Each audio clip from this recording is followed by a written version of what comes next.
श्री स्वामी समर्थ. आज आपण राशीचक्रातील सर्वात पहिली रास म्हणजे मेष राशीबद्दल भविष्य जाणून घेऊया.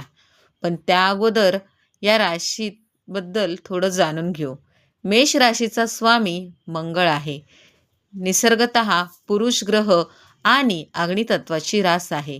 ज्योतिषशास्त्रात मंगळाला सैनिक म्हणून ओळखले जाते. डोक्यावरती शिरास्त्रने, अंगात चिलाखत, घोड्यावर बसून वेगाने युद्धात निघालेला राणा प्रतापासारखा सैनिक असं मंगळाचं चित्र तुम्ही कल्पना करू शकता.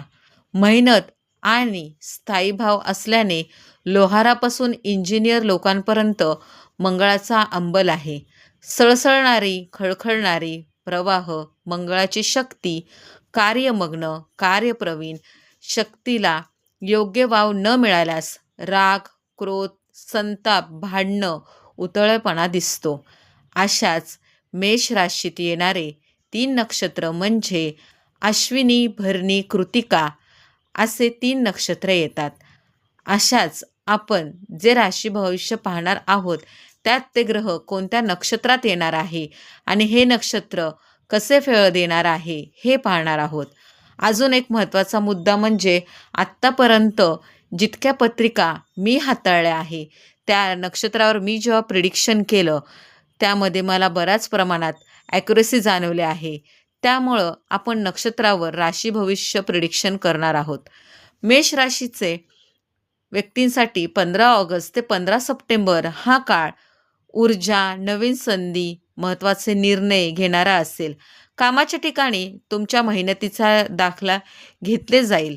नवीन जबाबदारी मिळण्याची, एखादी चांगली संधी चालून येण्याची आत्ताची ग्रहस्थिती आहे. व्यवसायधारकांनी नवीन व्यवसाय जर चालू करायचा असेल तर कागदपत्र वाचून मगच तो व्यवसाय चालू करावा. उत्पन्नात वाढ होईल, पण खर्चावर नियंत्रण ठेवणं गरजेचं आहे. घरातील वातावरण शांत राहील. जर काही गैरसमज झाले असतील तर ते बोलून कमी करावेत. जोडीदार सोबत संबंध अधिक चांगले आणि मजबूत होतील. अविवाहित व्यक्ती असेल तर विवाह ठरण्याची शक्यता आहे. अभ्यासासाठी एकाग्रता वाढेल. स्पर्धा परीक्षा किंवा मुलाखतीसाठी ज्या तारखा तुम्ही घेतल्या आहे त्या मेहनतीला चांगलेच फळ मिळतील. उपाय: दर मंगळवारी हनुमानाच्या मंदिरात जाऊन हनुमानाच्या पायाला जो सिंदूर असतो तो तुम्ही तुमच्या कपाळाला लावायचा आहे. त्यामुळं तुम्हाला बराच फरक पडेल. अशाच राशी भविष्य जाणून घेण्यासाठी माझ्या चॅनलला सबस्क्राईब करायला विसरू नका. श्री स्वामी समर्थ.